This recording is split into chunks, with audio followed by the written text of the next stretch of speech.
अस्सलाम वालेकुम 7 न्यूज़ से मैं हूं आपकी मेजबान अरूज मलिक। आप देख रहे हैं प्रोग्राम पाकिस्तान के साथ। यकीनन आप सब खैरियत से होंगे व्यूअर्स। आजकल माशरे में बहुत ज़्यादा जो है वो बुराइयां तो फैलती जा रही हैं, लेकिन उसकी एक मेजर जो माशरे की बिगाड़ की वजह है वो है तल्ख रवैये, जिसकी वजह से हमें बहुत ज़्यादा परेशानियों का सामना रहता है। कभी जायदाद के मसले रहते हैं तो कभी अच्छे रिश्तों में रुकावट जो है वो हमारे रवैये ही बन जाते हैं। इसी हवाले से हमारे साथ मौजूद हैं नुमान मलिक साहब, जो कि सोशल एक्टिविस्ट हैं। आइए उनसे बात करते हैं और जानते हैं कि आखिर मुआशरे में तल्ख रवैयों की वजूहात क्या हैं। अस्सलाम वालेकुम। कैसे हैं आप? अच्छा बताएं कि मुआशरे में तल्ख रवैयों की क्या वजह क्यों हर बंदा जो है वो जल्दी में है, तल्ख है, बर्दाश्त नहीं है, इसकी क्या वजह है? इसकी जो मेन वजूहात हैं वो ये है कि सोसाइटी जो है हमारी अदम तवाज़ुन का मरकज़ जो है वो बनी हुई है। लोगों को मसाइल बहुत ज़्यादा हैं, लोग परेशान हैं मसाइल के हाथों, बिजली के बिल के हाथों, और बहुत ज़्यादा परेशानी है फीसिस के हाथों। गैस के भी बहुत ज़्यादा जी, अभी आगे आपको पता है मौसम तब्दील हो रहा है तो सर्दियों में गैस की प्रॉब्लम है, सुई गैस के मामला जो होते हैं, तो वो फिर बंदा अब क्या करे, घर से जब निकलता है तो बहुत ज्यादा परेशानी का सामना उसे दरपेश रहता है। तो वो फिर उसका जो मिजाज है ना वो भी तल्ख हो जाता है। उसी ये हालात का फैक्टर है, जैसे माहौल का असर हालात पे मबनी होता है, और ये इस वजह से तबीयत पे ये चीजें असरअंदाज होती हैं। वो कहते हैं कि जब तक रहा मुआशरे में खंदा गुल से अजीरा, यानी कि कोई फूल खिल गया है और मैं नाराज हो गया। देखिए, फूल खिलना तो एक खुशी की अलामत है, लेकिन हसासियत का आलम यह है कि फूल खिलने पे नाराजगी का इजहार किया जा रहा है। ये सेंसिटिविटी का मुजाहरा जो है वो किया जा रहा है कि लोग एक दूसरे की कामयाबी से जलते हैं, हजम नहीं कर पाते, खुश नहीं होते। खुश इसलिए नहीं होते, वो कहते हैं कि जी ये आगे क्यों बढ़ गया है। तो जनाब, अगर ये आगे बढ़ गया तो फिर आप भी मैदान अमल में काम कीजिए ना, सिर्फ तनकीद ना करें। तनकीद अगर आपने करनी तो बराए इस्लाह कीजिए। ये इस तरह तनकीद करना कि वो आगे बढ़ गया है और उसके राह में रुकावटें दरपेश करना, ये हर शोबा है जिंदगी में इसका सामना बहुत ज्यादा है, हसद का सामना। और इसकी वजह से जो है ना लोगों को बहुत ज्यादा, और ये रवैयों पे मैंने आपको अर्ज किया कि असरअंदाज होती हैं, ये चीजें वारिद हो जाती हैं कि जब आपका सिस्टम इस तरह का होता है ना, जब आपको चारों तरफ से शश जहद कहते हैं उर्दू में, 6 सिमतें जब आप पे तंग कर दी जाती हैं, चाहे वो गवर्नमेंट की तरफ से हो, मामला की तरफ से हो। कौन सी हैं जो तंग कर दी जाए तो रवैया तक हो जाता है? जी, ये तो देखें, ये जो आप डिक्शनरी में देख सकती हैं, उर्दू की जो डिक्शनरी है उसमें ये कहा जाता है कि 4 अतराफ हैं और आगे पीछे से और ऊपर नीचे से, ये 6 सिमतें, इसका मुवाजना किया जाता है कि जब इंसान को कोई रास्ता नजर न आए तो उस पर शश जहद, तो 6 सिमतें उस पर तंग कर दी जाती है। तो वही मुआशरे में हमारी हो चुकी है। अच्छा, फिर इस तरह तो जो अमीर लोग हैं वो तो तल्ख नहीं होते होंगे? अमीर लोगों को क्या तल्ख होने की जरूरत है, उनके पास तो मालूमात इतना ज्यादा है। तो अल्ताफ हुसैन हाली कहते हैं कि परेशान कैद से अगर एक जहां है तो बेफिक्र है, क्योंकि घर में तो समा है। तो जिसके घर में समा हो, इस तरह के मामलात हो, तो उसे क्या मामलात इस तरह की चीजें करने की क्या जरूरत है। ये तो गरीब के हाँ इस तरह का मिजाज है। वो जो आपने देखा होगा, जो अमीर तबका है ना, उसे कोई प्रॉब्लम नहीं है, बिजली का बिल उसके लिए मसला नहीं है। कि गरीब बदतमीज भी होगा और गरीब भी होगा, लड़ाका भी होगा। नहीं, गरीब बदतमीज और वो जो लड़ाका आपने बात की ना, वो हालात और उसके पेशे नजर है, लेकिन गरीब जो है वो दिल का बहुत अच्छा है, अमीर से तो बहुत ही अच्छा है। गरीब के घर आप मिलने के लिए भी चले जाए ना, वो आपकी बहुत खिदमत करता है। अमीर कहता है मेरे पास तो टाइम ही नहीं है, वो अजराहे मुरव्वत कहते हैं कि सताइश मैंने देखा देखी, बस रवैया हमारा इस तरह का है। लेकिन अमीर के निस्बत गरीब जो है ना, गरीब वो नहीं कि जिसके पास माल और मता नहीं है, ये मीडियोकर फैमिली की मैं बात करूं, जो लोअर मिडिल क्लास तबका आता है, तो ये वो बहुत खंदा पेशानी से पेश रहता है और इंसानियत की खिदमत के लिए हमेशा सरगर्म रहता है। तो ये मामला हमारे रिश्तों को किस तरह से डैमेज करते हैं? बहुत ज्यादा डैमेज करते हैं और आपका इमेज सामने वाले के हाँ बहुत नेगेटिव बना देते हैं। वो कहते हैं इन साहब से जब भी बात करें, इन मोहतरमा से जब भी बात करें, तो ये हमेशा फ्रस्ट्रेशन का इजहार करते हैं या करती है, तो इनसे बात ही ना कीजिए। फिर वो आगे भी उसकी शक्ल वैसे ही बताई जाती है। हालांकि हम ये नहीं देखना चाहते कि वो इस वक्त किस फेज में है, वो क्यों इस तरह का रवैया आपके साथ रख रहा है या रख रही है। तो लेकिन हम कहते हैं कि यार, ये साहब ने या ये मोहतरमा ने हमारे साथ ये रवैया रखा है, लिहाजा अब इनसे बात नहीं करनी और आप भी मोहतात रहिए। यानी कि शख्सी खाका इस तरह का पेश किया जाता है आगे। अच्छा, पढ़ी लिखी जहालत से क्या मुराद है? पढ़ी लिखी जहालत से मुराद है कि डिग्री तो है इंसान के पास, लेकिन उसके इखलाकियात नहीं है ना, एथिक्स नहीं है। देखें, तालीम का मकसद डिग्री ले लेना नहीं है, तालीम का मकसद है अदब आदाब। मीर तकी मीर कहते हैं कि दूर बैठा गुब्बारे मीर उससे इश्क भी नहीं, ये अदब नहीं आता। ये जो इश्क है ना या मोहब्बत है, असातिज़ा से तो किसी दौर में तो आज से 15-20 साल पहले आप देखें कि असातिज़ा की बहुत खिदमत करते थे स्टूडेंट्स या तालिब इल्म कह लें, उनके आगे बोलते भी नहीं थे। अब तो आपको पता है, अल्लाह माफ करे क्या हालात है हमारे। आप क्या कहना चाह रहे हैं? आपके शेर में क्या था कि अदब के लिए इश्क करना जरूरी है? अदब के लिए इश्क करना, इश्क तो देखें अदब हर काम में जरूरी है, खाली इश्क में नहीं है। आपके रोजमर्रा के मामलात में अगर आपके पास डिग्री है ना और इखलाकियात नहीं है तो मैं ये समझता हूँ कि वो जहालत है। ये है पढ़ी लिखी जहालत कि आप डिग्री होल्डर हो के भी आपके रवैये इस तरह के हैं, तल्ख रवैये हैं आपके, आप किसी को कुछ समझ ही नहीं रहे। आप कह रहे हैं आप अकले कुल हैं, जो आपने डिग्री से हासिल कर लिया ना वो किसी ने तजर्बे से नहीं हासिल किया। तो फिर देखिए एक इंसान को किताबें सिखाती हैं, एक एक्सपीरियंस सिखाते हैं। शेख सादी फरमाते हैं कि 40 साल मैंने रियाजत की, तो आप देखें उनकी जो किताबें हैं गुलिस्तान सादी और बोस्तान सादी, ये सिलेबस में भी शामिल है, उनकी सफरी जिंदगी है सारी। तो सफर से ना प्रैक्टिकली इंसान बहुत ज्यादा चीजें सीखता है। लेकिन हम कहते हैं नहीं हमने डिग्री हासिल कर ली है, हमें सब कुछ आ गया, आप हमें ना समझाइए। तो ये इस तरह के मामलात हैं। एहसास हमें क्यों कम होता जा रहा है? एहसास इसलिए कम हो गया कि इंसानियत के दर्जे से बहुत नीचे होकर हम जिंदगी गुजार रहे हैं। इंसानियत बराए नाम रह गई है, तो हमें किसी का एहसास ही नहीं है। हमारे साथ हमसाया जो है, हम मिसाले तो देते हैं कि जी साथ भूखा ना रहे हमसाया और आप इस तरह से ना यानी कि मुस्तफीद हों या फैज़ याब हों खाने से या जो भी अशिया से, तो लेकिन हम इस पे अमल पैरा नहीं ना होते। हमारे दीन ने हर चीज हमें दी है, कुरान पाक हम पढ़ते नहीं है, हमें हर चीज उसमें वाज़ेह है कि हमने हमसायों का कैसे ख्याल रखना है, हमने अपने से नीचे तबके का कैसे ख्याल रखना है। तो ये एहसास के हम एहसास से तो दूर हो गए, एहसास कमतरी का शिकार हो गए। ये भी एक नया रवैया सामने आ गया हमारे यहाँ कि हम कॉम्प्लेक्स का शिकार है। क्यों हम कॉम्प्लेक्स का क्यों शिकार हैं? क्या हमें इतनी एक हिट्स बढ़ गई है कि नहीं हमें ये भी मिल जाए, ये नहीं है तो हमने खुद को डिग्रेड कर लिया? जी बिल्कुल, वो इसलिए कर लिया कि हमारे पास ना सोच की कमी है, हमारी तंग नजरी है, महदूद सोच है हमारी कि हम कहते हैं कि यार ये चीज़ें जब तक हमें नहीं ना होंगी। हमने एक फ्रेम बना लिया ना, अब फ्रेम के दायरे से जब हम बाहर अपने आप को देखते हैं तो फिर हम कॉम्प्लेक्स का शिकार होते हैं, एहसास कमतरी का शिकार होते हैं। उसकी मेन वजूहत यही है कि फिर मुआशरा जो है बिगाड़ की जानिब बढ़ता है। तो सोसाइटी भी तो हमें इस तरह के मामलात में उलझा देती है कि हम एहसास कमतरी में मुब्तला होते जाते हैं। जी बिल्कुल, मैंने आपको आगाज़ में ही कहा कि हमारा जो सिस्टम है, सोसाइटी है, इसमें हमें बहुत ध्यान से बड़ी समझबूझ से चलना चाहिए, एग्रेसिव नहीं होना चाहिए। हम बात बात पे तो एग्रेसिव हो जाते हैं, हम बात बात पे तो गिरफ्तार तक पहुंच जाते हैं अगले के जी, और बात पूरी सुनते नहीं है।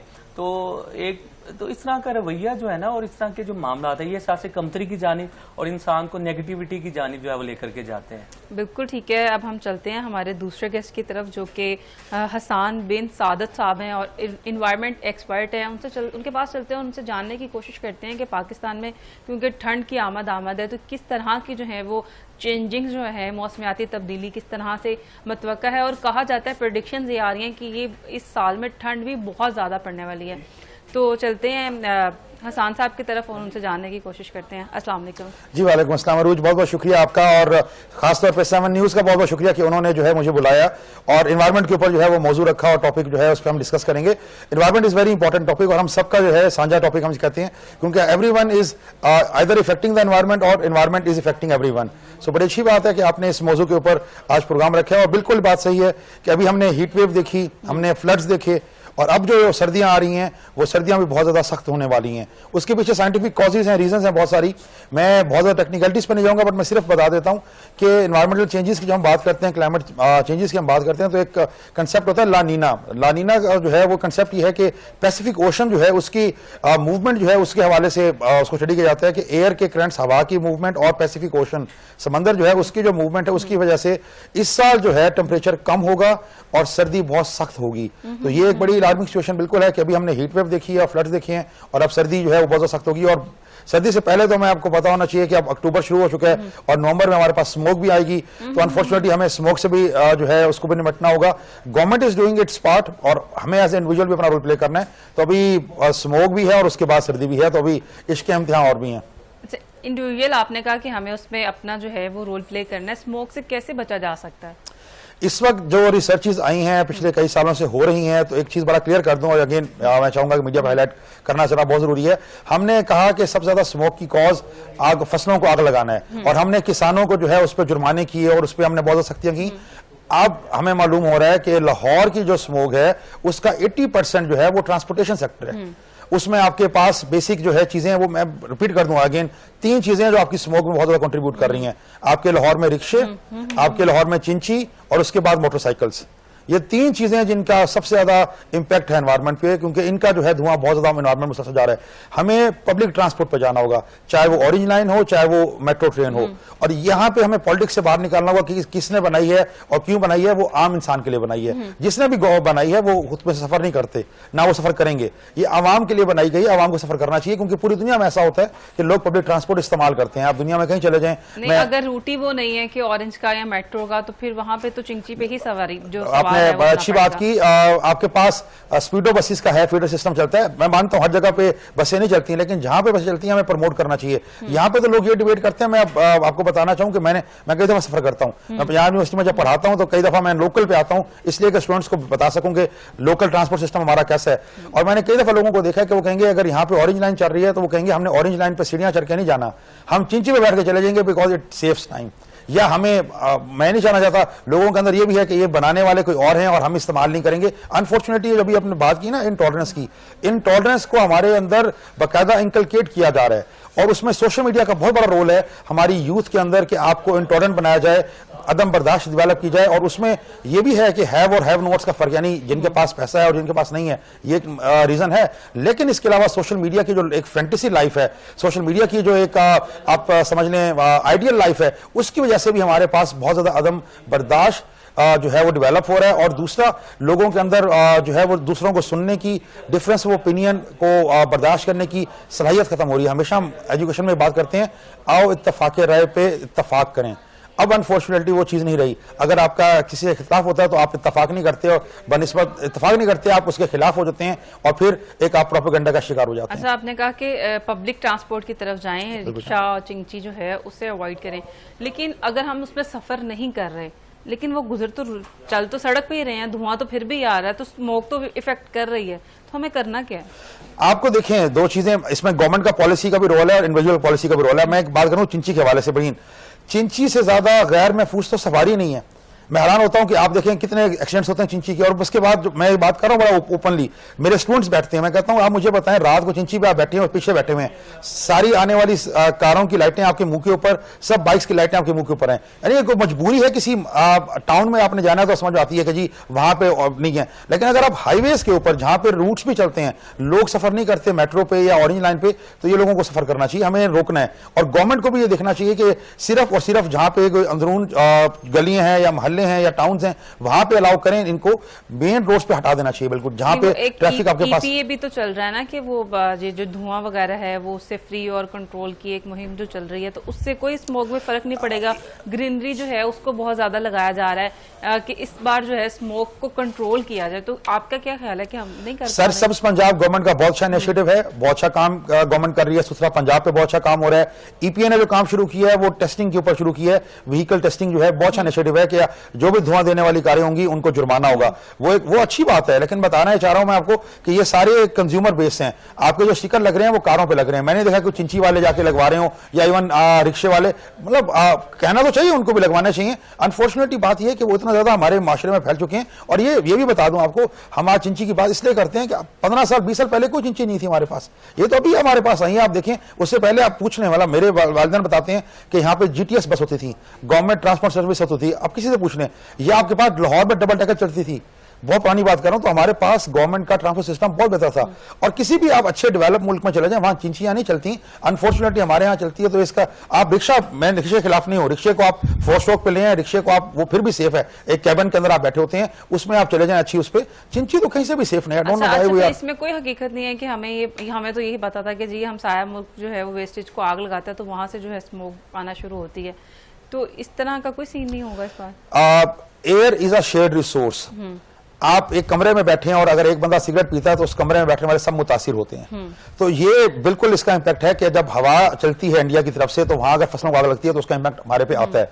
लेकिन हमारी जो स्मोक है वो सारी इंडिया पे नहीं है। ये ब्लेम गेम करना बड़ा आसान होता है कि हमने जो है हमारे पास स्मोक इंडिया की तरफ से आई, और अनफॉर्चुनेटली हमारे पास स्मोक, हमने फसलें जलाई जो साउथ पंजाब में हवा इस तरफ। लेकिन अगर हवा की डायरेक्शन ही और साइड पे, ही पाकिस्तान में क्यों आती है स्मोक, हम क्यों नहीं कुछ इस तरह की चीज भेज सकते? बहुत अच्छा सवाल किया। हवाओं का डायरेक्शन है चलने की, हवा जो है उसकी एक सिमत है चलने की, वो जो हवाओं की मूवमेंट है, हवाओं की जो डायरेक्शन है वो इस तरह से है कि हवाएं हमारे पास इंडिया से पाकिस्तान की साइड पे आती हैं, बट इवन जब मौसम चेंज होता है तो पाकिस्तान से भी इंडिया की तरफ चलती हैं हवाएं, वो उस मौसम में चलती हैं जब स्मोक नहीं होती, तो इसलिए उसका इंपैक्ट नहीं होता। सो कहना चाह रहा हूं कि हम सिर्फ हवाओं को, या हम ये नहीं कह सकते कि हवा चली और वहां से धुआं लिया, हमें अपने रोल को देखना होगा, अपने इंडिविजुअल एक्शंस को देखना होगा। ये बड़ा कहना आसान होता है कि मसाइल दूसरे लोग कर रहे हैं या मसाइल की वजह और लोग हैं, हमें अपने गिरबान में झांकना होता है और मसाइल का हल खुद ढूंढना होता है। और ये मैं फिर बात कर दूं, गवर्नमेंट का रोल अपनी जगह पे, बट इंडिविजुअल्स हमारा रोल बहुत अहम है कि हमने कोशिश करना है कि हम पार्ट ऑफ द सोल्यूशन हो, पार्ट ऑफ द प्रॉब्लम ना हो।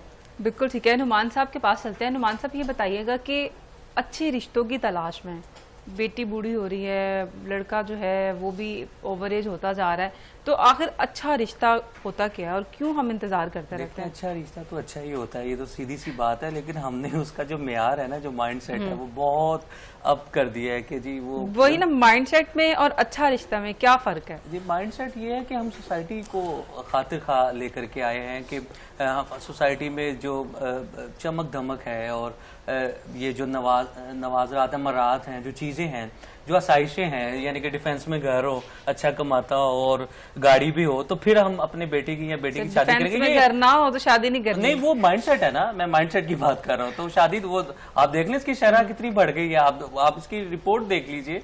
तो वो कहते हैं कि उम्र भर सहरा न वर्दी की मगर शादी ना की, कैस दीवाना भी था, कितना समझदार आदमी। कहते हैं कि लोग कैस को दीवाना कहते हैं, लेकिन हम कैस को फरजाना कहते हैं। फरजाना वो होता है जो कि अक्लमंद होता है। कहते हैं कि एक के पीछे जिंदगी गुजार दी, शादी जैसी हमाकत नहीं की। ये हिस्से मजाक की बात है। अब जो रियल फैक्टर्स है ना, वो यही है कि हमने एक मेयार बनाया, एक फ्रेम बनाया।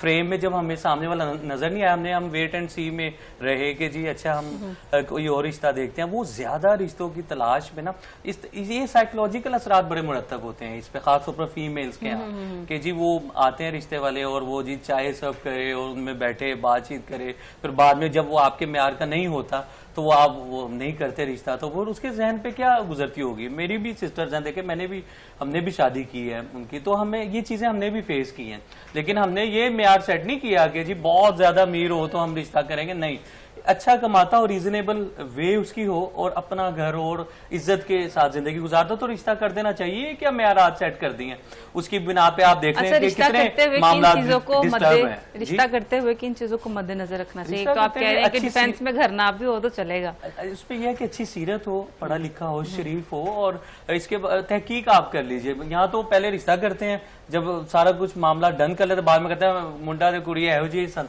और भाई पहले आप क्या आराम कर रहे थे? आपने पहले तहकीक में क्या क्या चीजें देखना? तहकीक में मैंने यही अर्ज की कि अच्छी सीरत का हो और अच्छा कमाता हो। इतना अच्छे कमाने से मुराद ये कि लाखों रुपया तनख्वाह हो, अच्छे कमाने से मुराद ये कि 2 वक्त की रोटी इज्जत के साथ आपको कमा के दे सकता हो, और एक अच्छी फैमिली बैकग्राउंड उसका मजबूत हो, अच्छा हो और बाइखलाक हो। तो इस तरह की चीजें मद्देनजर रखनी चाहिए। और ये पहले आज से 15-20 साल पहले भी आप देख लें, यही चीजें देखते थे और हमने बड़ों से भी यही चीजें ऑब्जर्व की हैं। अच्छा, अगर लड़का अच्छा और फैमिली वाले सपोर्टिव ना हो तो फिर भी कर देना चाहिए। ये लड़का तो अच्छा है, सिचुएशन पे डिपेंड करता है ना। ये तो देखिए हर मर्ज का एक अलग डॉक्टर होता है ना, तो हर केसेस की नोयत जो है ना, ऐसे क्यों कहा जाता है कि सास चंगी होवे नहीं ते तस्वीर कांते टंगी होवे? मतलब क्यों सास इतनी बुरी क्यों होती है? वो बस रवैया है ना। देखें जैसे फूफियां घर आके डिस्टर्ब करती हैं, और इस तरह फूफियों के मुतालिक भी यही कहा जाता है कि जी फूफियां बड़ा बोल दी हैं साढ़े घर आगे। इसी तरह सास का भी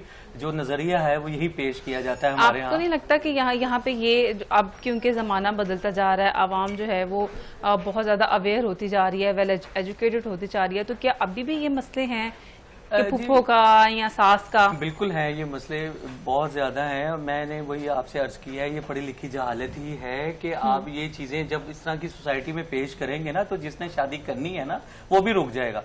तो हमारे एक दोस्त हैं, शायर हैं, बड़े अच्छे तहजीब हाफिज साहब, उन्होंने कहा जी आपने अब तक शादी क्यों नहीं की? उन्होंने कहा जी 3 खुशहाल लोग मुझे दिखा दें तो मैं भी कर लूंगा।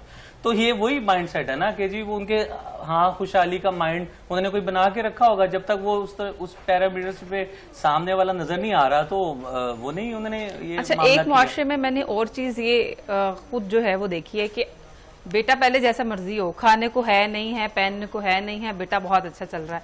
शादी के बाद इसकी नौकरी शादी के बाद नहीं रही, इसकी ड्रेसिंग शादी के बाद खराब हो गई है, ये शादी के बाद उदास रहना शुरू हो गया। मतलब शादी के बाद ऐसी कौन सी चेंजिंग हो जाती हैं कि वो मतलब इस तरह से एक मजलूम बन जाता है? ये पता नहीं ऐसा क्यों कहा जाता है, मुझे ये समझ नहीं आती है। ये सासें और ये माएँ इस तरह की वो करती है, और माँ देखें रिश्ता लेने जब जाते हैं तो माँ कहती है मेरा बेटा आज भी तनख्वाह मेरे हाथ में रखता है, तो वो सामने वाले जो साहब हैं वो डर जाते हैं कि जी मेरी बेटी यहाँ पता नहीं खुश रहेगी कि नहीं, इतने इन्हों का ही कंट्रोल लग रहा है, बेटे का कोई असर इसमें नहीं लग रहा। तो इस तरह की चीजें नहीं इंसान को करनी चाहिए। घर चलाने के लिए क्या मर्द को क्या करना चाहिए, औरत को क्या करना चाहिए कि इसमें- बैलेंस, रिश्ता बैलेंस रहे, बाकी ऊपर वाले तो बातें करते ही रहते हैं। देखें वो ये करना चाहिए कि जो माँ है या मदर है या आपकी जो मिसेज हैं उनको आप एक साथ लेकर के चलें, उनकी भी बात सुने, उनकी भी सुने। ये ना हो कि वो बात यहाँ से कुछ सुन रहे हैं उधर मामला कुछ और फिर लड़ाई नहीं झगड़ा बता रहे, लगता है ढकी जो आपने मेरे ख्याल से घर जाना बेगम से, ये तो नहीं नहीं, मसला मैं है। अभी इस साने से नहीं गुजरा अभी। मैं अच्छा, बिल्कुल, हाँ, इस तरह का कोई एक्सपीरियंस नहीं नहीं हुआ? अभी नहीं है इस तरह का। मैं हमने इस वजह से जी हसान साहब का तो नहीं कोई एक्सपीरियंस? नहीं, मैं तो आपके इस पे ऐड कर दूं क्योंकि इस वक्त मसला अगेन हमारे पास जो है ना, ये again coming back towards intolerance, और वो क्यों आ रही है सोशल मीडिया की वजह से। वो है ना कि है जुस्तजू के है खूब से खूब तर कहाँ, देखती हैं जाके ठहरती है नजर कहाँ। तो अब we are moving towards perfectionism. अगर आप परफेक्ट इंसान ढूंढेंगे तो परफेक्शन आपको नहीं मिलती। Perfection is very difficult to find. उस वजह से होता है कि दोनों तरफ से आपकी रिक्वायरमेंट्स बहुत ज्यादा होती हैं। लड़की की साइड से भी रिक्वायरमेंट्स बहुत ज्यादा होती हैं कि ये सब कुछ हो, और लड़के की तरफ से भी रिक्वायरमेंट्स बहुत ज्यादा होती हैं कि ये सब कुछ हो। इस वजह से पहली बात है कि रिश्ते मिलते नहीं है। दूसरी बात है कि जब रिश्ते मिलते हैं तो उसके बाद हमारे पास अदम बर्दाश्त बिल्कुल नहीं है, क्योंकि इट टेक्स टाइम। ये अब शादी जब होती है दो खानदानों के दरमियान, मैं बात करूंगा पाकिस्तान के कॉन्टेक्स्ट में, पहले दो इंडिविजुअल्स के दरमियान होती है, उसके बाद दो खानदानों के दरमियान होती है। So it takes time. आप जब दो खानदान मिल रहे हैं या दो अफराद मिल रहे हैं जो कि बिल्कुल डिफरेंट बैकग्राउंड से हैं, उनकी फैमिली स्ट्रक्चर डिफरेंट है, उनकी एक वैल्यूज सिस्टम डिफरेंट है, तो इट टेक्स टाइम, वो टाइम लगता है। अब अगर टाइम नहीं होता तो फिर हमारे पास ये मसला आ रहा है, हमने देखा है कि शादियां हुई हैं और उसके बाद तलाक़ें हुई हैं, उस वजह से कि हम टाइम नहीं दे रहे, उस वजह से कि हम अंडरस्टैंड नहीं कर पा रहे, उस वजह से कि हम उस डिफरेंस ऑफ ओपिनियन को बर्दाश्त नहीं कर पा रहे। ठीक है, अगेन मैं बात करूंगा, आए इत्तफाक राय पे इत्तफाक करें, ये बहुत इंपॉर्टेंट चीज है और हमें इसको प्रमोट करना है एज इंडिविजुअल्स भी, एज एकेडमिशियंस के टॉलरेंस हमें देनी है और डिफरेंस ऑफ ओपिनियंस को बर्दाश्त करना है। क्योंकि जितना भी आपके कहते हैं ना जमाने में है जमाने में बात तगैर को, तो change is the only constant. हमें चेंज को बर्दाश्त भी करना है और अप्रिशिएट भी करना है। अच्छा हसान साहब, ये बताइएगा कि फ्लड के बाद कौन कौन सी बीमारियां जो हैं वो अब जो देखने में आ रही हैं? जी, फ्लड के बाद की सबसे बड़ी इंपॉर्टेंट चीज इस वक्त जो हमें नजर आ रही है वो इस वक्त dengue is on the rise in Lahore, और बहुत सी सोसाइटीज में डेंगू जो है लावा मिले भी हैं। डेंगू टीम डेंगू स्क्वाड जो है भी थी। इवन मैं अगर बात करूं तो मेरे अपने इलाके में डेंगू स्क्वाड आए हुए थे और उन्होंने पॉजिटिव वहां पे लावे देखे कुछ जगहों पे जाके। तो बिल्कुल ये इस वक्त बहुत बड़ा ऑन राइज है डेंगू। इसके अलावा जब भी फ्लड आता है, फ्लड के बाद सबसे ज्यादा प्रॉब्लम जो होता है वो आपकी पेट की बहुत सी बीमारियां आ जाती हैं, कॉमन हो जाती हैं, क्योंकि पानी जो है वो आपका गंदा हो जाता है, वाटर जो है वो आपका प्लूट हो जाता है, उसके नतीजे में आपके पास डायसेंट्री, उसके नतीजे में आपके पास हैजा, उसके नतीजे में आपके पास बाकी पेट के वाले से जो बीमारियां हैं, तो ये स्टमक प्रॉब्लम्स प्लस आपके पास डेंगू और बुखार जो है ये कॉमन ये चीजें। अच्छा, इसके अलावा एक दो चीजें मैं और बता दूं जो हम ज्यादा बात नहीं करते। एक तो है फ्लड का फिजिकल डैमेज, यानी आपकी प्रॉपर्टी डूब गई, आपका घर डूब गया, आपका इंफ्रास्ट्रक्चर डैमेज हो गया।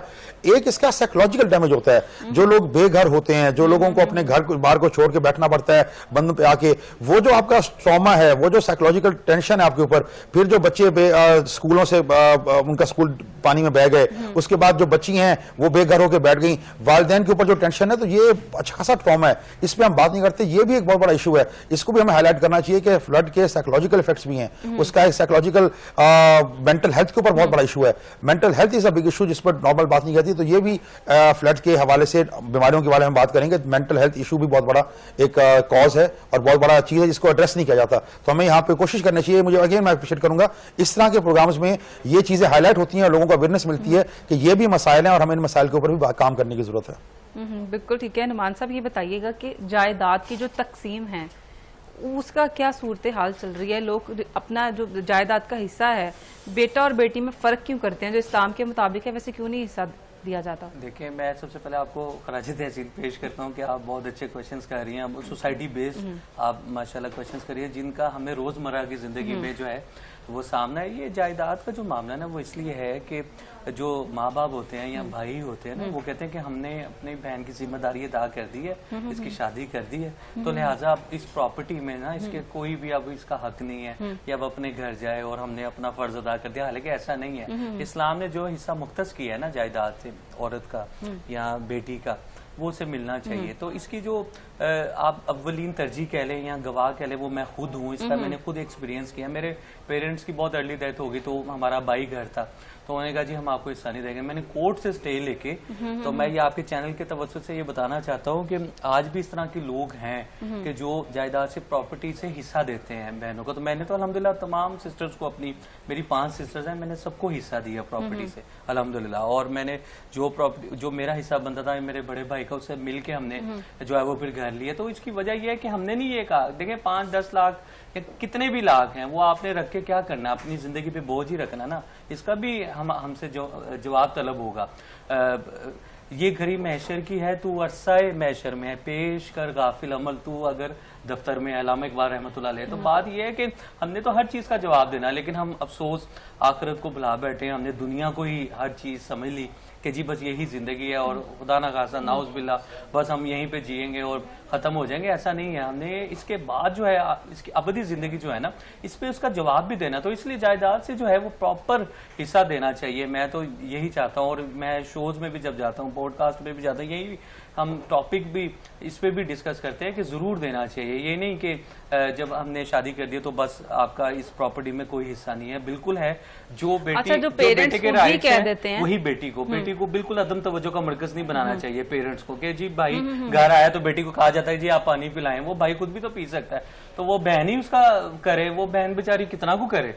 तो इस तरह की चीज़, ये माइंडसेट बनाया जाता है हमारे यहाँ। अब जो जमाना है ना वो बदल गया है जी। आप बहनें भाइयों की नहीं सुनती, भाई अगर घर में बड़ा भी है तो बहनों को ही होता अच्छा जी, अच्छा एग्जिस्ट ही नहीं करता कोई। बिल्कुल ऐसे ही। अच्छा, हसन साहब जो है मेरे ख्याल से क्या कहना चाह रहे हैं सर आप? नहीं, मैं agree कर रहे हैं इस बात मैं से? इस पे एग्री करना चाहूंगा कि इसमें जो रीजन आपने बताया ना कि हिस्सा क्यों नहीं मिलता, अब उसकी बहुत सी रीजन हैं। अगेन मैंने जो पीछे आ जाए कि हमें दौलत की हिर्स ने ना, वो कहते हैं कबर तक पहुंचा दिया। तो इस वक्त अनफॉर्चुनेटली मटेरियलिज्म का बहुत ज्यादा चर्चा है और मटेरियलिस्टिक वर्ल्ड बन चुकी है, जिसकी वजह से लोग कहते हैं कि हम ज्यादा ज्यादा समेटें। और उसकी बड़ी रीजन ये है कि ये बात सही है कि आप अगर हिस्सा दे देंगे, तकसीम कर देंगे, तो वो कहते हैं कि फिर हम किस तरह से अपने जो है अपनी क्या कहते हैं अपने रिसोर्सेज को कैसे इंक्रीज करेंगे, यहाँ अच्छा लाइफस्टाइल कैसे अचीव करेंगे। तो इस वजह से जिसके पास पावर होती है वो कहता है जिसकी लाठी उसकी भैंस, अनफॉर्चुनेटली। तो वो फिर लोग ये करते हैं कि अगर बहन भाई आपके हैं उनको हिस्सा नहीं देते। इवन बहनों की बात भाइयों को भी नहीं दिया जाता है। जो भाई जरा कमजोर है, जो भाई जो है वो आपको पता है कि इतना स्ट्रांग नहीं है, तो जो मजबूत होते हैं वो भाइयों का हिस्सा भी गजब कर लेते हैं। तो अनफॉर्चुनेटली इसके पीछे अगेन माशरती बहुत से मसाइल हैं, और सबसे बड़ा जो है वो इकोनॉमिक इशू उसमें है ही है। मैंने बताया अगेन कि लोग कहते हैं हमारे पास ज्यादा से ज्यादा माल इकट्ठा और हम ज्यादा से ज्यादा माल काबिज हों ताकि हमारा लाइफस्टाइल बेहतर हो। अनफॉर्चुनेटली वो इस बात को भूल चुके हैं कि आपने जवाब देना है, और बिल्कुल जो इस्लामी सवाले से कहता है कि आपके जो हिस्से हैं वो शरई तौर पर डिवाइड करें, क्योंकि बाकायदा इसके बारे में पूछा जाएगा और वालिदैन से भी पूछा जाएगा, बहन भाइयों से पूछा जाएगा। और ये बड़ी इंपॉर्टेंट चीज है। हम इसको अनफॉर्चुनेटली भूल चुके हैं क्योंकि हम मादा परस्ती पे और हम दुनिया की जिंदगी को समझ चुके हैं कि बस ये सब कुछ है और हम यहाँ पे रहेंगे। लेकिन वालिदैन भी तो औलाद में इंसाफ नहीं कर पा रहे। जो ज्यादा कमाता है उसकी ज्यादा इज्जत है, उसको ज्यादा इंपॉर्टेंस दी जाती है। ऐसा क्यों हो रहा है? वो ऐसे है कि जी बस वो कहते हैं कि बेटा कमा के ला के दे रहा है तो बेटे की इज्जत है, और बेटी अगर थोड़ा बहुत कमाने लग जाए वो कहते हैं ये मध्य मुकाबिल ना हो जाए, ये हुक्म ना चलाने लग जाए। नहीं, अब तो ये इम्तियाज तो रहा ही नहीं। मैं यही तो बता रही हूँ कि अब बेटियां जो हैं वो ऊपर आ गई हैं और बेटे चाहे घर के बड़े हैं वो कहीं गुम से हो गए हैं। ऐसा क्यों हो रहा है? वो इसलिए कि बस वो आपको पता है जदीदियत का दौर है। और क्या इंडिपेंडेंट होना इतना खतरनाक भी हो सकता है कि आप रिश्तों में फर्क भूल जाएं? नहीं, ये तो घर की तरबियत से होता है ना। माँ बाप को घर में माहौल ऐसा रखना चाहिए ये कि बच्चों की काउंसलिंग करनी चाहिए बिठा के। काउंसलिंग सिर्फ माहिर नफ्सियात के पास जाके नहीं होती, काउंसलिंग रोजमर्रा के मामलात में भी होती है। तो ये माँ बाप का फर्ज बनता है। हम तो बच्चे को स्कूल भेज देते हैं या बच्ची को स्कूल भेज देते हैं कि साथ का फर्ज बनता है, तो भाई आप पहले घर से तो सिखाएं बच्चे को। तो कहने का मतलब ये है कि जब ये चीजें आप नहीं सिखाएंगे, बच्चे के अंदर डिलीवर नहीं करेंगे, वो आगे किस तरह की यही तो चीजें करेगा जो आज हमारे यहाँ जिसका सामना है, और हमें शदीद मुश्किलात का सामना है। तो शादियां ना चलने की मेजर जो कॉज है वो आपके नजदीक क्या है? शादियां ना चलने की जो वजूहात हैं वो यही है कि जी जो जैसा हमने पाया था वैसा नजर नहीं आया और हमारे साथ धोखा हुआ, और जनाब ये घर रहने के काबिल नहीं है, और वो फिर फोन पे बकायदा जो है ना शिकायतें लगाई जाती हैं कि जी आज ये हो रहा है वो हो रहा है। वो देखें कितने दिन अगले बर्दाश्त करेंगे, ये तो अच्छी बात नहीं है। तो फिर वो आप देखें, अगर आपको किसी से कोई मसला है ना, शोहर को बीवी से है या बीवी को शोहर से है, तो डिस्कस करें ना, बैठ के डिस्कस करें। अच्छा, अगर वो दोनों डिस्कस नहीं कर रहे, पूरी फैमिली आके डिस्कस कर रही है, तो फिर इस सूरत हाल में भी थोड़े से व्यूअर्स को बता दें कि क्या करना है। उसकी दूसरी वजूहात जो हैं वो ये है, फिर वो तलाक की जानिब मामला बढ़ जाते हैं। लेकिन ऐसा करना नहीं चाहिए कि जिसका मसला है वो तो बात कर नहीं रहा, बाकी दीगर लोग उस पर इकट्ठे हो गए हैं, उसको मौजू बना के और करते जा रहे हैं, तो अच्छी बात नहीं है। ये तो उसकी आप जिंदगी खराब कर रहे हैं, दोनों की जिंदगी खराब कर रहे हैं ना आप। तो ये तो घर वालों का नहीं, जैसे बहुत ज्यादा एडवांस जमाना हो गया है, टेक्नोलॉजी आ गई है, IT आ गई है, सोशल मीडिया का दौर है, तो क्या हम लोगों के माइंडसेट चेंज नहीं कर पा रहे? जी, माइंडसेट तो चेंज कर पा रहे हैं, हमने काफी हद तक इस पे काबू भी पाया है, इसकी शराह पे। अच्छा, बल्कि हसान साहब से भी मैं ये सवाल करूंगी, क्योंकि आप एक प्रोफेसर भी हैं, तो क्या स्टूडेंट का माइंडसेट चेंज नहीं हुआ? बिल्कुल हो गया, बल्कि बहुत ज्यादा चेंज हो गया है। मैं तो कहूंगा टेक्नोलॉजी की वजह से। अगर आप अभी बात कर रही थी कि जो बहनें अब भाइयों का अगर रिस्पेक्ट नहीं करती, तो उसमें सबसे बड़ा रोल आपका सोशल मीडिया का है। देखिए, women empowerment is something else, लेकिन उस एम्पावरमेंट के नतीजे में जो आपका सोशल स्ट्रक्चर है, जो आपका सोशल एक कोहेजन है, जो आपका माशरे का जो एक आपका सोशल बॉन्डिंग है, वो डैमेज हो रही है आपकी। वुमेन एम्पावरमेंट के नतीजे में अगर आप घर का वो सोशल स्ट्रक्चर खराब कर देंगे कि यानी वालिद का एक रोल है या भाई का एक रोल है, और वो समझेंगे कि हम उससे हमारे पास पावर आ गई है या हम जो है वो बेहतर जानते हैं, तो ऑटोमेटिकली वो सोशल स्ट्रक्चर आपका हिल जाएगा। और वो अभी हो रहा है, आप देख रहे हैं कि हमारा जो सोशल स्ट्रक्चर है माशरे का, उसकी बुनियादें भी हिल रही हैं और उसकी इमारत भी हिल रही है। Unfortunately it's going to change. और एब्सोल्युटली स्टूडेंट्स की अगर हम बात करें, तो वो अब स्टूडेंट्स वो नहीं रहे, वो अदब नहीं रहा, वो जो उस्ताद और शागिर्द का। और उसके बाद अनफॉर्चुनेटली मीडिया का भी बड़ा रोल है। मैं अगेन अगर मैं कहता हूं, मैं नाम लूंगा, मैं देखें अभी आपकी बात सही आपने जिक्र की थी, पिछले दिनों ड्रामा आया था जिसपे उन्होंने दिखाया था कि वालिदैन होते हैं जो बेटा ज्यादा कमाता है उसको सपोर्ट करते हैं, और बाद में चलता है कि जो बेचारा जिसको निगलेक्ट करते हैं, गेम्स खेलता होता है, और उसके बाद वो जब वो उनको सपोर्ट करता है तो उनको पता चलता है कि हम गलती में थे। ड्रामे में बड़ा अच्छा मशर्ती इशू हाईलाइट हुआ। आजकल एक ड्रामा टीचर स्टूडेंट के ऊपर, रिलेशन के ऊपर भी चल रहा है, मैं नाम आगे नहीं लेना चाह रहा, बट ये जब ड्रामे आते हैं तो इससे बहुत सारे आप कहते हैं ना मसाइल का हल भी कर रहे होते हैं, बट बहुत सारे मसाइल पैदा भी होते हैं, क्योंकि उसका एक जाविया जो है वो लोग जो डिफरेंट जाविया को देखते भी हैं और लोग उसको फॉलो भी करते हैं। तो सोशल मीडिया के ट्रेंड्स की वजह से, सोशल मीडिया की वजह से बहुत ज्यादा चेंजेस आ रही हैं और आएंगी, आप इसे रोक नहीं सकते। अच्छा, वापस टॉपिक पे आते हैं एनवायरनमेंट के। तो जो हवा आलूदा रहती है, उससे किस तरह से हमें एहतियात करनी चाहिए? छोटे बच्चों को किस तरह से लेके चलना चाहिए? क्योंकि अब एकदम से ठंड आएगी, स्मोक भी आएगी, तो बच्चे ज्यादा इफेक्ट होंगे। तो क्या कहना चाहेंगे आप उसको? बच्चे ज्यादा इफेक्ट होंगे, खवातीन ज्यादा इफेक्ट होंगी और बुजुर्ग भी ज्यादा इफेक्ट होंगे। हम कहते हैं they are the vulnerable group. Vulnerable group से मुराद है आपके वो लोग जो फौरन जब भी मौसमाती तब्दीलियां होती हैं तो फौरन बीमार होते हैं, जिसमें children, women and elder people are the one. अब अगर मौसमाती तब्दीलियां हो रही हैं स्मोक के हवाले से, तो सबसे इंपॉर्टेंट चीज है, गवर्नमेंट ने भी बहुत ज्यादा अवेयरनेस दी कि जब भी स्मोक हो हमें इंडोर रहना चाहिए, बिला जरूरत बाहर नहीं जाना चाहिए। कोई जरूरत है तो आप बाहर जाएं, अदरवाइज इंडोर रहें। अगर आपने बाहर जाना है तो मास्क का इस्तेमाल करें। इसके बाद अगर आपको एलर्जी है तो पानी अपनी आंखों में बार-बार डालें, हाथ मुंह बार-बार धोएं, ताकि आपका इंपैक्ट उससे कम से कम हो। स्मोक की वजह से बहुत ज्यादा अस्थमा राइज पे आ गया। अब बहुत ज्यादा लोगों को दमे के मरीज हैं, बढ़ गए हैं। अगेन वो एहतियात नहीं करते, तो हमें एहतियात करना होगा। We need to stay indoor. आपको ये बता दूं कि एयर प्योरीफायर्स, अच्छा एयर प्योरीफायर्स बहुत महंगे हैं। लोग कहते हैं गरीब आदमी क्या करे, तो अब पाकिस्तान में बहुत से लोगों ने देसी तरीके से एयर प्योरीफायर्स बना दिए हैं। बेसिकली ये होता है कि एक HEP हैप्पी फिल्टर होता है, वो लेके आप एग्जॉस्ट फैन के पीछे लगा दें तो एग्जॉस्ट फैन हवा खींचता है और उस फिल्टर में गुजरती है, तो वो एक किस्म का देसी प्योरीफायर बनता है। ये पाकिस्तान अभी ये बल्कि सर्दी आएंगे तो आप देखिएगा दुकानों में भी आ गया है, बहुत आसानी से मिल जाता है। फिल्टर मिलता है, फिल्टर लगा देते हैं आप एग्जॉस्ट फैन के ऊपर बॉक्स में, तो आप आराम से आप उसको एयर प्योरीफायर के तौर पर घर पे बना के यूज कर सकते हैं, क्योंकि जो बाहर के आते हैं ब्रांड्स के वो बहुत महंगे होते हैं। एयर प्योरीफायर जरूर इंस्टॉल करें। ये देसी एयर प्योरीफायर आराम से आप 1000, 2000, 3000 में आप घर में डेवलप कर सकते हैं, और अगेन आप ये हवा को प्योरीफाई करेगा। लेकिन जो बच्चे स्कूल गोइंग है उनको क्या करना चाहिए?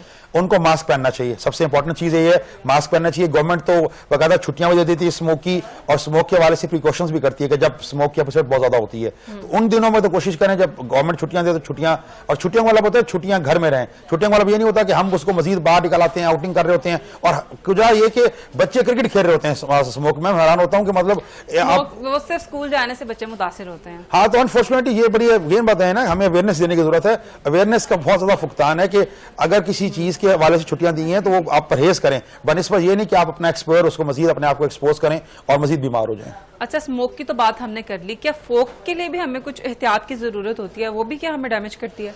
फोक से मुराद है आपकी धुंध, और वो जब शदीद सर्दी होती है तो उसके नतीजे में आपके जो क्लाउड हैं वो आपके कंडेंस हो जाते हैं, वो फॉग बन जाते हैं। जो आपके पानी बुखारात हैं, आपके water vapours, they condense, they become fog, और फिर स्मोक, आपके फॉग और ये बादल बन जाते हैं। तो वो भी बहुत ठंडे होते हैं। अगेन बच्चों के लिए तो वो नुकसानदेह होते हैं, बड़ों को इतना फर्क नहीं पड़ता उस पर, अगर अनटिल अनलेस किसी को एलर्जी ना हो। Otherwise fog is not that danger. अब जो है वो फोक से भी एलर्जी होती है? किसी को हो जाती है, डिपेंडिंग ऑन पर्सन। सम कुछ लोग सेंसिटिव होते हैं, उनको होती है। अदरवाइज फोग तो बेसिकली धुंध है, धुंध से मुराद है कि वो कंडेंस वाटर वेपर्स हैं। तो कई लोगों के लिए नहीं होती, बट कुछ लोगों की स्किन सेंसिटिव होती है, या कुछ लोगों को इनहेल करने में प्रॉब्लम होता है जब वो फोग को इनहेल करते हैं। अदरवाइज मेजोरिटी को कुछ नहीं होता उससे। और जब स्मोक और फोग मिक्स हो जाती है तो फिर भी क्या ज्यादा खतरनाक हो फिर जाती तो बहुत है। बेसिकली स्मोक है क्या? स्मोक से हम कहते हैं it's a mixture of fog and smoke.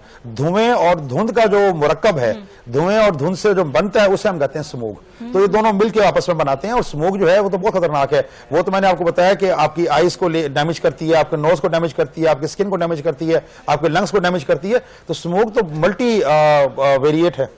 अच्छा, ऐसे बुजुर्ग हजरात जो बच्चों को धूप लगवाने के चक्कर में स्मोक में बिठा देते हैं और कहते हैं कुछ नहीं होता, हमारी जिंदगी गुजरी है, तो उनकी जिंदगी फिर कहाँ गुजरी है? हमारे जो बुजुर्ग थे उन्होंने तो बहुत अच्छे पाकिस्तान में वक्त गुजारा, सांस लिया। आज से 15 साल, बल्कि 5 साल की बात करता हूँ, मैं खुद जबात करता हूँ। हमारे जमाने तालिब इल्मी में जो लाहौर था, बागों का शहर था लाहौर, या हमारे बुजुर्गों के जमाने में बागों का शहर था। उस वक्त बिल्कुल धूप साफ थी, उस धूप में आप बैठते, उस धूप से आपको फायदा भी होता था। विटामिन डी आपके लिए बड़ी जरूरी थी वो धूप। आज के जमाने में भी हमें देखना होगा। आज अगर मिसाल के तौर पर बात करूं, मैं पिछले 3-4 दिन से बारिशें हुई हैं, इस वक्त बहुत ही धूप है, आप धूप में बैठे, नुकसानदेह नहीं है। तो ये मैं देखना होगा कि अगर स्मोक नहीं है तो आप धूप में बिल्कुल बैठना चाहिए। It's very important. हाँ, अगर स्मोक है तो फिर वो धूप भी उस तरह से नहीं होती। जब स्मोक होती है तब आप देखते हैं वो धुंधला धूप ही वो जो है ना बहुत ज्यादा मध्यम होती है, बहुत ज्यादा डल होती है, वो नुकसानदेह, उसमें आप मत बैठें। बट अगर बारिश हो गई है और आसमान, स्काई इज क्लियर, आप बिल्कुल बैठें, धूप में बैठना चाहिए। अच्छा, अगर स्मोक घर के अंदर दाखिल हो गई और एयर प्यूरिफायर नहीं है किसी के पास, तो फिर क्या करना चाहिए? घर में मास्क लगा कर रखना? नहीं, घर में तो दाखिल इस तरह नहीं होती, कोई ऐसे स्मोक ऐसे नहीं है। हवा चलेगी तो स्मोक मूव करेगी। स्मोक तो बनती तब है जब हवा नहीं होती। बल्कि आम जबान में मैं बता दूं कि हमारे जो साइंस में बात की जाती है वो कहते हैं कि स्मोक तब बनती है जब लाहौर, जैसे किचन में आप काम कर रहे हैं और आपका एग्जॉस्ट फैन चौक हो गया, बंद हो गया, तो जब एग्जॉस्ट फैन बंद हो गया तो आपका धुआं इकट्ठा हो गया, तो लाहौर के आसपास हवा रुक जाती है तो स्मोक बन जाती है। तो जो स्मोक है वो खड़ी हवा में बनती है। स्मोक जो है वो आप घर के अंदर एंटर नहीं होगी, ऐसे कि आपकी हवा मूव करे, तो बाहर वाली स्मोक कभी एंटर नहीं होती। बनिस्बत इसके आप खिड़कियां दरवाजे बंद रखें तो आपका अंदर वाला का जो एनवायरमेंट है या अंदर वाला जो माहौल है आपका बिल्कुल साफ सुथरा होगा, प्रॉब्लमेटिक नहीं होगा बिल्कुल भी। अच्छा, स्मोक का कोई टाइम भी होता है? सुबह के टाइम, शाम के टाइम या दिन के टाइम? जी, स्मोक का टाइम होता है जब ट्रैफिक का टाइम होता है। सुबह बहुत ज्यादा होती है, स्पेशली जब स्कूल का टाइम होता है, ऑफिस का टाइम होता है, क्योंकि उस वक्त जितनी ज्यादा कारें होती हैं उनका धुआं निकल रहा होता है, वो सब एटमोस्फेयर में जाता है। फिर जब शाम को छुट्टी का टाइम है, 2 बजे स्कूल का और शाम को ऑफिस का, that is the peak hours of the smoke. उस टाइम फिर, और इनफैक्ट शाम को ज्यादा इसलिए हो जाती है कि पूरा दिन का जो इकट्ठा होता है गर्दो लूद, वो फिर शाम को ज्यादा कंडेंस होके, कंसंट्रेटेड होके, वो फिर शाम को, तो शाम को इसका फिर इफेक्ट ज्यादा पड़ जाता है आपको। रात पूरी है कि कम होकर बैठ जाता है, सुबह स्टार्ट होती है, बट शाम को it is at the peak. अच्छा, फ्लड के बाद पूरे लाहौर की अगर बात की जाए तो अजीब तरह के मच्छर जो हैं वो समझ नहीं आता कि ये मच्छर हैं क्या हैं, वो इतने ज्यादा हो गए हैं, वो क्यों फ्लड की वजह से हैं या किसी और वजह जी, से हैं? मच्छर भी है। इसके अलावा जो हमें नजर आ रही हैं वो ड्रोसोफिला फ्लाइज हैं जो बहुत ज्यादा कॉमन है, और वो भी यही बता रहा हूं कि फ्लड के बाद ये अंडों से निकलते हैं तो इनका ब्रीडिंग सीजन होता है और ये बहुत ज्यादा फैल रही हैं। और इसके भी रीजन ये फैलने की बहुत ज्यादा क्यों है, क्योंकि हमारे पास इनके नेचुरल वो थे, प्रेडेटर्स थे, जिनमें सबसे इंपॉर्टेंट थी आपके पास लिजर्ड्स, छिपकलियां। छिपकलियां इनको खाती थी, लोगों ने बहुत ज्यादा छिपकलियां मार दी, अब वो नहीं है तो इनका प्रेडेटर नहीं है ऑटोमेटिकली, जिसकी वजह से इनको खाने वाले, इनका शिकार करने वाले कम हो गए हैं। तो ये भी रीजन है कि हमें वो छोटे छोटे पतंगे या वो जो आपको नजर आ रहे हैं कीड़े, वो मच्छर नहीं है, वो बहुत ज्यादा हवा में है या बहुत ज्यादा लाइटों पे आके बैठ रहे हैं, बिकॉज बरसात के बाद वो आते हैं और ये उनका मौसम है। अगर उनसे भी कोई बीमारी जो है वो नहीं, ड्रोसोफिला जो फ्लाइज है वो कोई बीमारी नहीं करती। ये जो ये मक्खियां हैं ये बेसिकली फ्रूट फ्लाई कहते हैं, इसे फ्रूट पे भी आके बैठती है ये और ज्यादा, तो ये इसकी थोड़ी सी लाइफ होती है, मर जाती है, ये आपके लिए नुकसानदेह और ना ये कोई बीमारियां करती है। मच्छर करते हैं, डेंगू करता है। स्प्रे भी नहीं मेरे ख्याल से इन पे कोई असर वगैरह करता? नहीं, स्प्रे डेंगू वाला स्प्रे जो है डेंगू पे करता है, इनके लिए और स्प्रे होता है जो आप कर सकते हैं, जो इनके पास अंदाज होता है। लेकिन नॉर्मली मैंने बताया ये खुद ही अपनी मौत मर जाते हैं, एक दिन इनकी लाइफ होती है, समटाइम्स कुछ घंटे लाइफ होती है और समटाइम्स 2 दिन तक लाइफ होती है। घबराने की जरूरत नहीं है। बिल्कुल ठीक है। अच्छा नुमान साहब, ये बताइएगा क्या बेटी को अभी भी बोझ समझा जाता है? बेटी को अब तो खैर हमारा मुआशरा जो है बहुत अवेयर हो चुका है इस मामले से। अपनी बोझ समझा जाता है, अब तो मेरा ख्याल है फख्र समझा जाता है, क्योंकि जब जो फीमेल्स हैं वो हर शोबा ज़िंदगी में तेज़ी से मैदान अमल में अपनी सलाहियतों का लोहा जो है वो मनवा रही है, तो मेरा ख्याल है ये रुझान अब कम होता जा रहा है। ये दही इलाकों में इस तरह का मामला जो है वो देखने में आता है। अगर आप तहकीक कीजिए तो वहाँ पे इस तरह की चीजें मुझे लगता है कि ये हमारी मेंटेलिटी है, ये सिर्फ दही इलाकों में नहीं, ये शहरों की रिच फैमिलीज में भी जी बिल्कुल है, लेकिन इसकी शरह कम है। मैं ये अर्ज करना चाह रहा था, ये मीडिया ने और इस तरह के जो सेमिनार्स होते हैं ना और वेबिनार्स होते हैं, इसने बहुत ज्यादा अवेयर की है। जब आप मोटिवेशनल चीजें दिखाते हैं, स्टोरीज ऐसी दिखाते हैं कि फीमेल ने ये किया, पुलिस के डिपार्टमेंट में ये मिसाल रकम की, तो उससे बहुत पॉजिटिव पहलू जो है वो उजागर होते हैं। मैं ये कहना चाह रहा हूँ आपसे, इसकी शरह यकीनन है, आज भी है, शहरों में भी है, लेकिन इसकी जो शरह है वो शहरों के हाँ बहुत इसकी कम है मिकदार। उसकी वजह ये कि मीडिया ने बहुत अहम रोल इस पे जो है वो अदा किया है। जी अच्छा बताइएगा हसन साहब, कुछ कीड़े ऐसे भी देखने में आए हैं कि जो काटते हैं तो वो ऐसे वहाँ पे स्कार सा बन जाता है, जैसे शायद कोई चीज जल गई है। वो किस किस्म के कीड़े हैं? जी आपके पास बहुत से कीड़े होते हैं जिनके अंदर हम कहते हैं कि जहरीले कीड़े होते हैं, जैसे मिसाल के तौर पे जिनमें डंग होता है या जिनके अंदर वेनम होता है। तो अगर ऑटोमेटिकली जब वेनम वाला कीड़ा आपको काटेगा तो वो जो उसका वेनम आपकी बॉडी में आता है तो वो प्रॉब्लम करता है। कोई तो नजर भी नहीं आता, बस कुछ गया और फिर पता चलता है कि कुछ जलन का। हाँ, मिसाल के तौर पर खटमल है, आपका खटमल बहुत छोटा सा कीड़ा होता है, पता नहीं चलता आपको, बहुत कॉमन है। वो कब जब काटता है तो उससे खारिश भी होती है और उसके वजह से समटाइम्स स्किन सूज भी जाती है और सूजने की वजह से आप खारिश कर रहे होते हैं उसके ऊपर। इसी तरह कुछ कीड़े हैं, मैंने बताया, अगर आप उस पर आ जाए, उस पे आ जाए, हमारे यहाँ कॉमन जो डिश हम कहते हैं भीड़ है, वो काट ले तो वो भी आपको सूज जाता है उससे। इवन इसके अलावा आपके पास ये जो है बीटल्स नहीं, आपके पास बम्बल बी वगैरह या आपके पास जो हनी बीज हैं, इनकी भी डिफरेंट टाइप्स हैं, वो भी काट लें। तो अगेन वेनमस कीड़ा जब काटेगा तो वो उसका वेनम जब आएगा तो ऑटोमेटिकली वो स्कार भी डालेगा, उससे स्वेलिंग भी होगी, प्रॉब्लम होगी। तो उसे कोशिश करना चाहिए कि आप स्प्रे करें और अवॉइड करें। और कीड़े अगेन अभी सर्दियां आएंगी तो सर्दियों में हाइबरनेट कर जाते हैं, छुप जाते हैं, तो मतलब खत्म हो जाएंगे। ये सिर्फ और सिर्फ इस मौसम में, चूंकि बारिशें हुई हैं और मौसम चेंज हो रहा है, तो आपको लग रहा है कि मच्छरों के साथ साथ कीड़े भी आ रहे हैं और आपको काट रहे हैं। ये कुछ ही मतलब हफ्ते दो हफ्ते के अंदर खत्म हो जाएंगे। अच्छा, मैं आखिरी सवाल नुमान साहब से करना चाहूंगी। नुमान साहब ये बताइएगा कि जो शादीशुदा बेटियां होती हैं, अगर वो घर में आके उनका होल्ड होता है तो मुआशरे में क्या क्या बिगाड़ या घर में क्या क्या बिगाड़ जो है वो सामना करना पड़ता है? जी ये बिगाड़ जो है इसलिए इसका सामना करना पड़ता है कि जब वो इस तरह के सर्कमस्टांसेस जो है हालात अपने घर पे आके शेयर करें या अपने वालिद से, भाई से या किसी से भी शेयर करें, तो उसकी नेगेटिविटी सूरत बनती है। जब ऐसी फिजा बनेगी ना तो नहीं, अगर वो शेयर नहीं कर रही लेकिन वो चाह रही हैं कि शादी मेरी हो गई है लेकिन इस घर का होल्ड मेरे हाथ में रहे, वो देखें, वो तो ये क्योंकि आप सोशल एक्टिविस्ट हैं, आपकी जो है इस तरह की मिसालें आपके सामने आती होंगी, तो क्या आप लोगों को क्या सबक क्या देना चाहेंगे, क्या अवेयरनेस क्या देना चाहेंगे? जो घर का माहौल है ना उसी पे आपको रहना चाहिए। आपने ये हुकूमत करके या इस तरह की चीजें करके होल्ड करके क्या करना है? जो देखिए कोई घर का जो बड़ा है ना वही सरबराह होता है। अब कोई जुम्मा 8 दिन हुए हो और वो कहे मेरे पास होल्ड आ जाए, बस कितने अरसे में मैं शोर को काबू में कर लूं।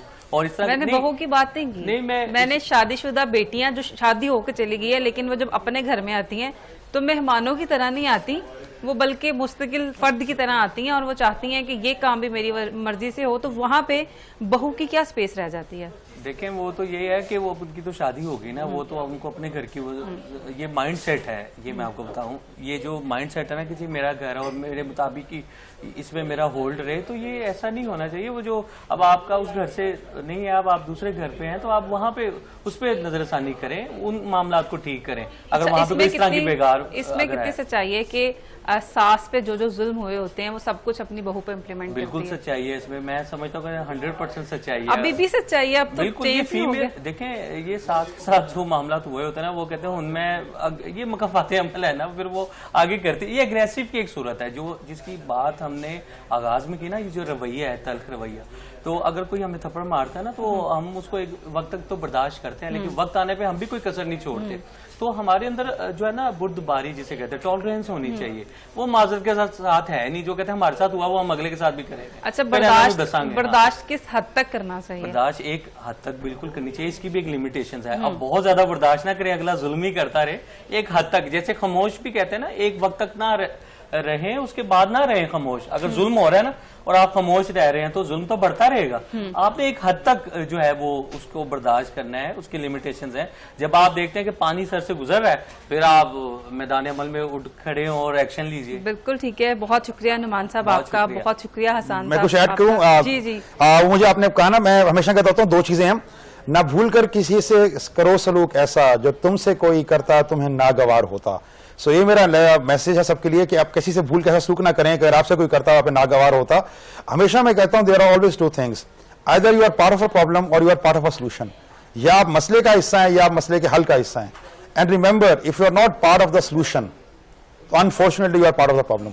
तो कोशिश करें कि आप सोल्यूशन का हिस्सा बने, चाहे वो छोटा सा स्टेप हो, चाहे वो छोटा सा एक दिया जलाना हो, चाहे वो एक होप देनी हो, चाहे वो एक अच्छा उम्मीद रखनी हो। और अगर हम इसी तरह पार्ट ऑफ द सोल्यूशन होंगे तो हम मिलकर काम करेंगे, और हम मिलकर काम करेंगे तो पाकिस्तान आगे बढ़ेगा। आपका बहुत बहुत शुक्रिया 7 न्यूज़ का। पाकिस्तान जिंदाबाद। बहुत शुक्रिया, हम दोनों मेहमानों का फिर से शुक्रिया अदा करते हैं। इसके साथ ही प्रोग्राम का खत्म हो जाता है। मिलते हैं अगले प्रोग्राम में। अल्लाह हाफिज।